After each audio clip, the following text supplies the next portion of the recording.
You owe me an egg. I don't care if you are a beginning woodturner or somebody that's been doing this for decades. If you're going to watch this video, you owe me an egg. And what I mean by that is after this video is done, fairly shortly, the next day or two, at the least, I want you to get out in your shop, make a mess, and turn an egg. Now, it used to be that all woodturners turned eggs because everybody needed a wooden egg for darning and stuff like that. So you have a nice little egg, you have a nice flat spot for doing flat sections of torn jeans or something like that. Or if you need to do your socks, you had that dome right here. But it was a tool for people. Plus, you know, if you had hens that were brooding and you wanted to steal their eggs, well, you throw in some wooden eggs. So wooden egg turning is a classic skill developer that a lot of us nowadays just ignore. And for me personally, if you get those four corners when you're cutting around on a bowl, a lot of times that is really pretty wood that's just wasted. So you make a few eggs out of that and it's not wasted. It gives you a little bit of practice with tool control. And frankly, if you're a wood turner and you have a bowl sitting out on your kitchen table, when new people come in, eggs are something that they will pick up. They will look at, they will feel. They're kind of unique. And if you've taken the time to maybe turn them out of different species that you've used, you know, you're doing a new species, turn a few eggs, stick them in the bowl. It gives you a conversation.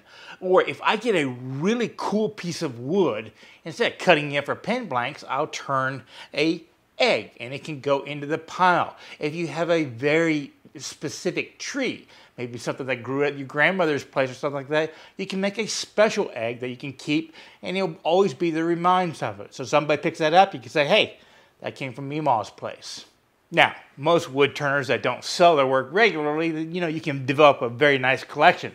My problem is I develop a collection and then one weekend I'm running low on inventory, so I take that collection with me and these sell really well. They're just a very nice, elegant shape that people play with and it looks cool as decorations. Now to me, egg turning is not a skill building exercise, it's a skill refining exercise because the egg shape is so unique. There's not consistent curve on there. So it's not like you can just take your skew chisel and get a balanced movement to turn a bead or something like that. You have to control it. You have to look at the egg and determine what shape you want and make the tool do that one. And as you get better, you do it in the fewer and fewer cuts until finally it's just 3 cuts one way, 3 cuts another way. You got an egg that doesn't need sanding, no shape developing. You can just throw some beeswax on it and be done. And in my mind, egg turning is the domain of the skew. So if you're going to turn an egg for me, you need to turn it with a skew. That's where you're going to get the most skill development and skill refinement. And if you haven't used a skew before, I do suggest that you watch my 4 cuts video because it'll pretty much explain what I'm going to be doing here. Only now we're refining it. Now, I like to turn eggs chucked up in a jaws so that there's nothing holding the end because it just allows me to finish one side without having to do any sand or anything on a little nub. There is no reason why you cannot turn an egg between centers. The only thing you need to remember is don't finish your cut on one side. And on this side, you can get it pretty thin because all it's having to do is support the weight from the other side. On this side, you can't get it too thin until you're ready to completely cut it off. And at that point, I'll finish it off here, leaving the nub on that side because that's going to be thin. But anyways, I like to start out with it chucked up. And you can either turn a 10 in to put in the chuck, or if you're brave like me, which this is very unforgiving, just chuck up a square.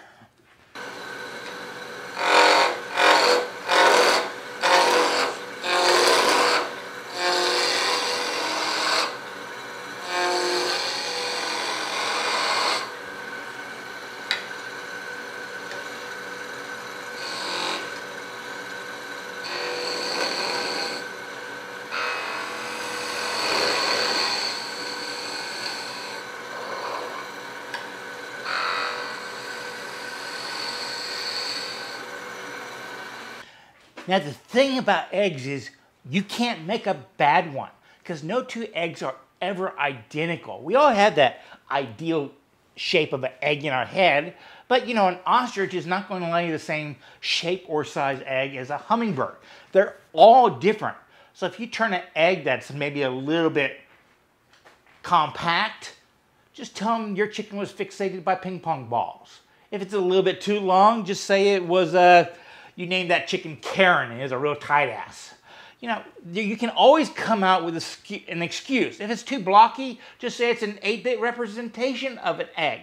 Whatever it is, you turned it. You turned it with just the tool. You didn't need to sand it. You didn't need to refine it. It was 100% skill-based. And the next time, you'll have a little bit of practice on directing the curve. And that's one of the skills we're working on here. Now, me personally, I see most eggs as kind of 2/3. You know, you have 2/3 down below the crest, 1/3 above the crest. So if I have a blank that when it's round, it's roughly a little bit larger than whatever skew I'm using. This particular one happens to be a 1-inch skew. Well, I can mark off my egg using just my tool. So I come over here, I can lay it all over and say a little bit more than 1 length, and that's where I want to begin my curve. So now I'm going to work on the long end of the curve. So once again, using my particular skew as a reference, if I put it on one side, I can see that, you know, it's got about 1/4 extra on this end, so 1 1/4 over. So I know that if I want to go 2/3, maybe the length of my skew right here. So I'm going to come over, and from my experience, I know that this fiber on the end is not going to be the end of my egg because I'm going to peel a little bit off. So for mine, I'm going to come over a tad bit, and then normally I would just do this by eye. I'll actually bring my skew over and say right there it's going to be, but for this video, I'm going to put a pencil mark so y'all can see what I'm talking about. So I'm going to basically start my egg's curve around this line, going this way, and I might have to come a little bit more this side depending upon how much I cut off of this end, but I'll judge that by eye. The key thing is I'm using my eye to direct the blade instead of my movement to direct the blade. And that's kind of like when you start riding a bicycle or motorcycle. Eventually you stop worrying about running the pedals and staring down at the front tire, and you start looking ahead on the trail, and all of a sudden your riding becomes much more fun, much more smooth, and much more safe. So here's what I mean by that. We have our chuck, we have our blank coming in here, and inside that blank is an egg that we just have to get rid of all the excess. We're pretending we're Michelangelo, and the egg is our David. So right now I can visualize the egg. While my egg right there might look a little bit more like an acorn, I could just say that it came from a chicken that's a bit crazy, a bit nutty. Anyways, I see the curves in my head, and this is the skill we're refining it, translating what we imagine into the real world. I have a high point about right there, which is where I drew my initial line as my target. So I want my last cut, I want to pick up this very shape. What does that mean? I have to get rid of this area. And you can't take a huge slice of material with a skew chisel like you can with a bowl gouge or a spindle gouge. So this gives us opportunities to ease up to our image, our imagination. So right now what I would do is I would take off this corner. Now most of the time when you think about that, it's just a mechanical response. You line up the bevel of the gauge and you just push through. You take the skew and you just slice it off. But this time what I want you to start working on is imagining that curve right there. We want to take off that corner to mirror that curve. That way the next cut we take is going to be an equal amount from here all the way around. So if I come over, I draw this angle right here, that is the curve I want to duplicate. So I want to take off that little corner about like that. So this distance is now all equal. My next cut, I'm going to come back a little bit further. I'm looking at the curve right here, and once again, I'm going to try to mirror it so that I'm at equal distance all the way around. The next cut, I'll come back even farther, and make that cut right here. Not quite to the end, about the equal amount from here to there. And then on the final pass, I'll go nice, slow, smooth, because I'm going for a finish that I don't have to sand. These are exercises, that's what we're working for. So on that last cut, I end up taking my egg shape all the way through. Obviously, this goes away with that. So let's go make the first part for an egg. So as we discussed in the 4 cuts video, whenever I'm going straight across the grain, at the beginning of my cut, I'm doing a planing cut, which means I'm probably going to be engaging the blade, making sure I'm on the tool rest over here, and engaging my blade about 2/3 of the way down in this area right here. Then as I progress over, I'm transitioning into a slicing cut where I'm going across the grain, and in the end, I'm going to end up with the bevel lined up right here, going straight across the grain, and more than likely, as I come down towards the end, I'm going to get closer to my blade, but as a tendency for me, whenever I make those last slicing cuts, I tend to zip up quite a bit the blade because it's in line. Right here, if you look right there, that point of the blade, that's what's supported. And these are terms I discuss in the 4 cuts video.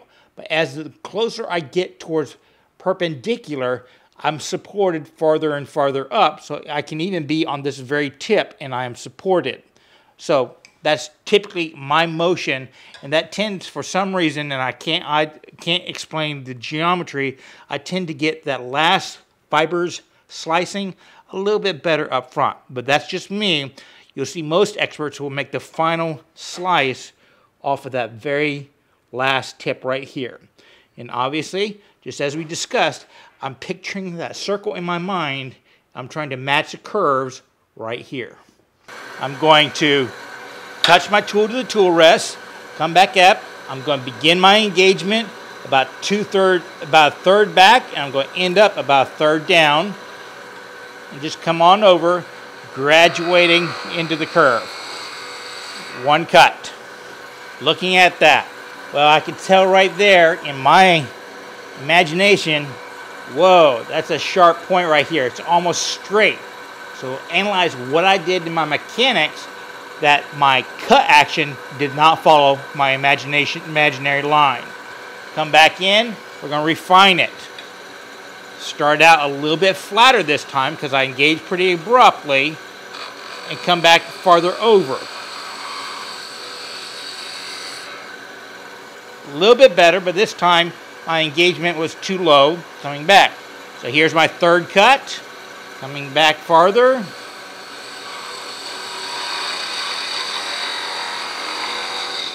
And as you can see, I dug the tip in right there.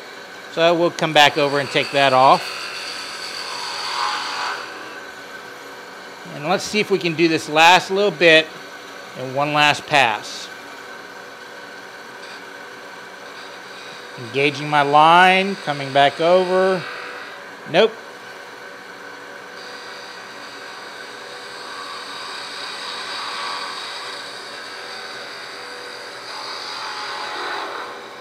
So now to follow my imaginary line, I like how it's starting right here, but obviously this is all wrong. It rolled way too far forward.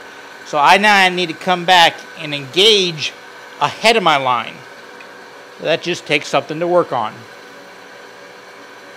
And here's a little trick. If you're using the skew, never engage while the skews stop. Always engage, enter the cut in motion.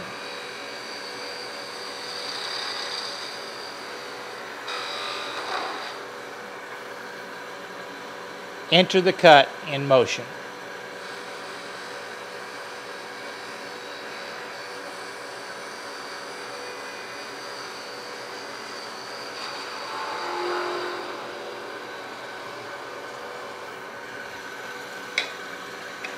Let's see how we do.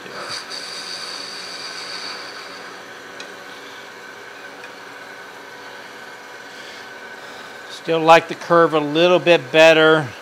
We just need take a little bit off of it. So I'm going to start ahead of my line and come all the way down. And hopefully in one smooth motion, and this will be my finished cut.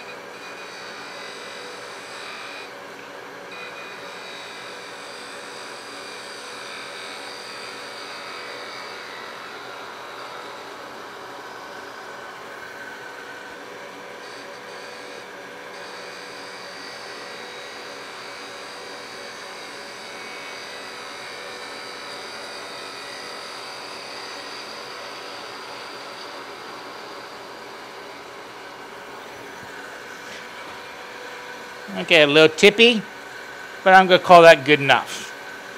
So before we go farther, I'm coming back and looking at it, and here's the surface off of the blade. I go both directions. I don't feel any burrs or anything like that, so I can't really sand it very much. But feeling it, I can tell I have a little bit of a high spot right there, and it's way too pointy, and I just can't leave that alone. So let's take one last cut. I said it. Those dreaded words that no woodturner is ever supposed to say. One last cut. That just means I'm going to fail. And I'm here to tell you this. You're going to fail making your egg too. Remember, this is not learning a new skill. It's refining your skill. And when you start getting on the cutting edge, mistakes will happen. I'm no longer thinking about putting my tool on the tool rest, riding the bevel closest to the blade, getting my angle with my hands on them. No, those are body mechanics that I'm using to follow an imaginary line. And that's the skill we're working on with this egg. It's not the tool skill, it's the turning skill. And I give you permission to fail at that many, many, many times. And then one day you're going to succeed. So one last cut, I want to pick it up right at this little high spot because that will allow me to transition a little bit further over to create that round and not have a little point.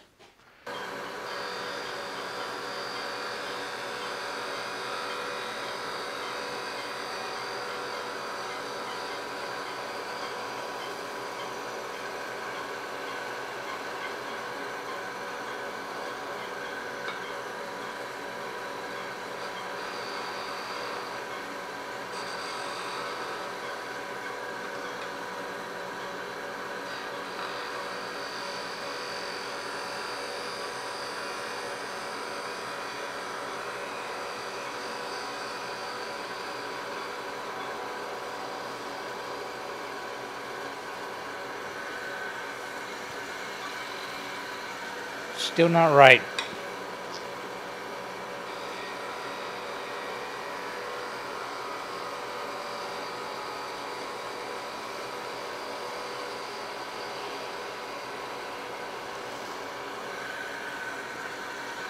Now this is kind of hard for me to explain, but my view is not in line with the blade. My blade is actually cutting here on this side of the egg if you were drawing a line straight vertically, okay? But my vision is actually on the other side of the lathe. I'm looking at the line that's left between that and what's down here on the ground because that's a little bit lighter. So I'm kind of following the after line of it. And it's kind of like using a mouse. I mean, your hand movement is down here, but you're up there watching the screen. I'm just slightly on the other side. And now that I looked at it from this angle, I still have that point. Want to get rid of that one. Again, skill refinement. But hopefully, when I do this next one, you can see that my body position changes radically from when you see me turning normal stuff because I'm looking for the best angle for the imaginary line I'm trying to reach.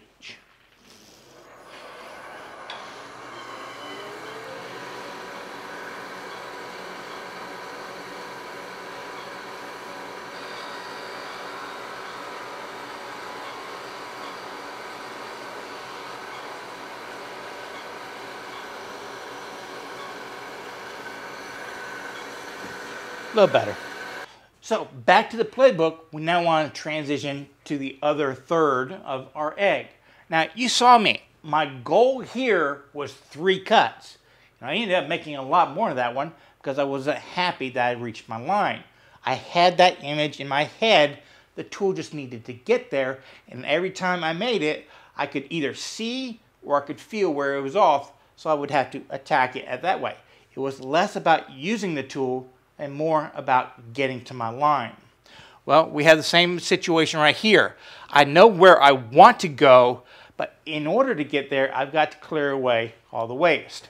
Now, in order to get rid of the waste, we need to start making some V-cuts. So I know that this is where I want my egg to end up at. So I'm actually going to come over, I'm going to aim for about right here with a couple V-cuts. Leaving a good portion of the meat of the blank. Now, if you are doing it between centers, you can do the same exact thing. You can just leave a little bit right there before cutting it all the way off, because this is where the torque from the lathe is happening.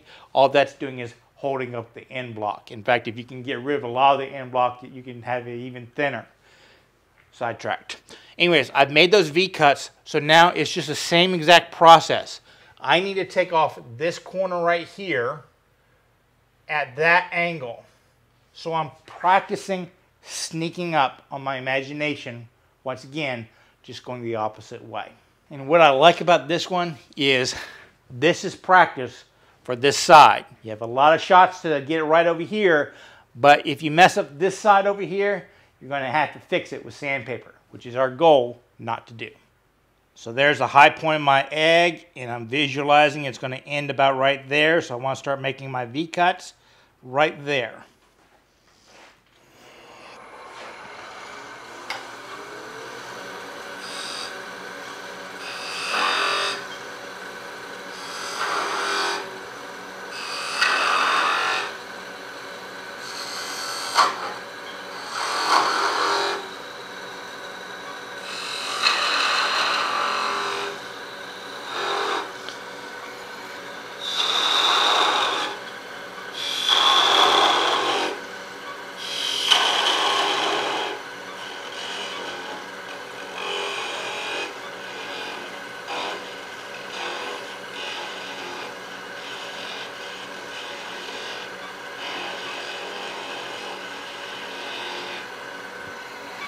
Okay, and just as before, I'm not going to start at the beginning of my curve. I'm going to start over here and begin mimicking what I want. Again, once again, easing into it, coming around.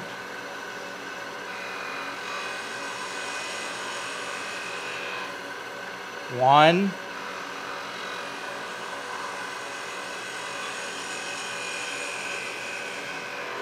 Two.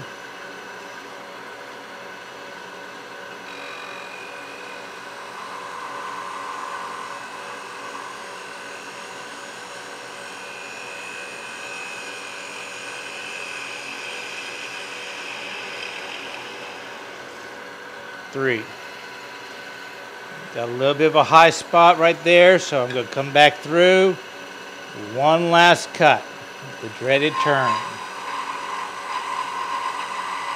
Hear that vibration? So I'm not going to get as smooth a cut as I could because it's vibrating on the thin tenon.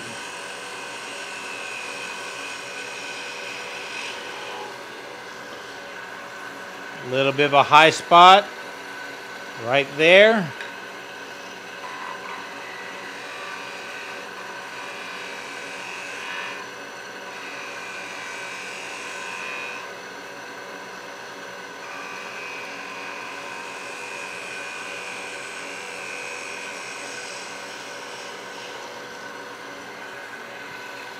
Okay, now let's take it off, and this section I just do with a V-cut myself. I don't actually know how to complete the cut because this right here starts getting into the way right there. So what I'll do is I'll start making V-cuts and then just kind of finish it up with a tip.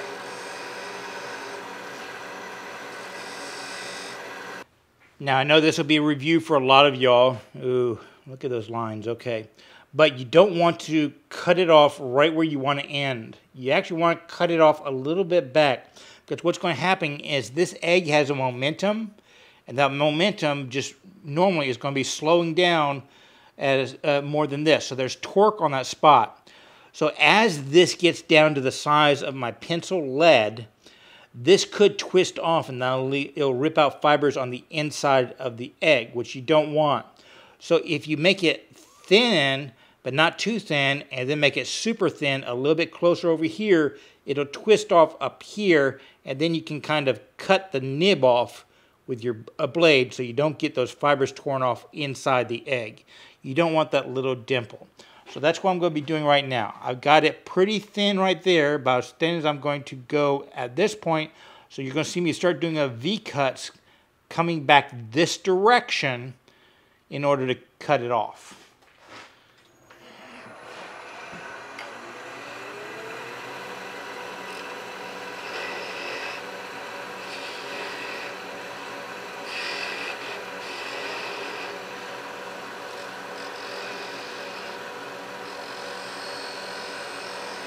Got a little line right there I'd love to be able to pick up.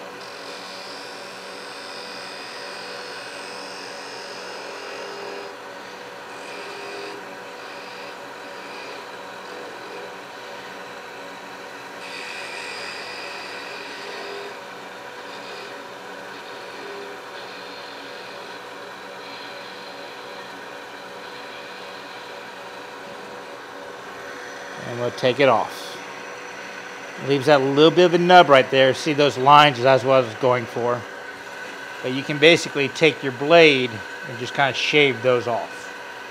Now I normally have a little Sloyd knife that I keep over here just because I find it easier to take off these nubs with the Sloyd knife than the skew, but the skew will work. The key thing is you're not actually moving the blade very much. You're kind of putting it on the wood and kind of twisting with your hand to get it moving. I have my thumb right there, and that's a fulcrum. That prevents you from pushing into your hand because all you're doing is kind of twisting on it. It's not moving that much, and you're sliding the egg along the blade. Now, this is the first egg I've done. Normally, I do a bunch of these around Easter because it's a live demonstration I do, and I let kids color it on the lathe. But I wanted you to see what it was like for somebody out of touch with turning eggs to do it, because it's not necessarily a skill that sticks with you. You've got to practice it. I guarantee you, you turn 3 or 4 of them after you get the skill, your touch will come back, and it should only take 3 cuts one way, do your V-cuts, and then 3 cuts the other way, and then start separating it off. And if you do it right, you really don't have to finish it. I keep a rag right here with oil and beeswax on it. Just kind of twist it off, and you'll get a pretty good finish on it. I'll put this exact one on Instagram so you can see what I worked, what I turned. But remember, if you watch this video, you owe me one. But please don't send it to me. Just put a link down in the description to maybe an Instagram or Facebook picture of one that you turned. Or if you don't have that, just type in homework. You did your homework. Well, y'all be safe, have fun. I hope you picked up a few tips and tricks. And always remember, it's worth the effort to learn, create, and share with others.